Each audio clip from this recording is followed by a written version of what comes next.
বিষয়টা এমন, যখনই বাংলাদেশি ইনফিল্ট্রেশন নিয়ে কথা হয় সে কথাটাকে এমনভাবে রং চড়িয়ে বলা শুরু হয়। আর অদ্ভুত, পশ্চিমবঙ্গের মধ্যে দু ধরনের লোক রয়েছে। এক ধরনের লোক সরাসরি রাজনীতি করেন, তখন তারা এক রকমের কথা বলেন, আবার কোনো সময় যখন বুদ্ধিজীবী হয়ে এক রকমের বক্তব্য রাখেন। সব মিলেমিশে কথার কাজ হয়। ওপার বাংলা থেকে কথা হয়, বোন দীপশিতা 1950 সালের কথা বলল।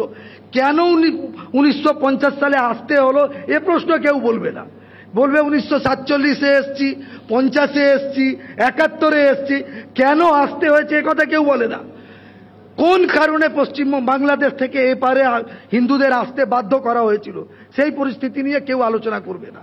ভারতবর্ষের মধ্যে যদি সিটিজেন অ্যামেন্ডমেন্ট অ্যাক্ট যদি গভর্নমেন্ট অফ ইন্ডিয়া পাস করেছে, তো পারসিকিউশন যাদের হচ্ছে তাদের দেবে না তো সবাইকে দিয়ে এখানে এটা কি ধর্মশালা নাকি? আরে খারাপ লাগছে, আপনি যে বাড়িতে কাউকে ঢোকাবেন?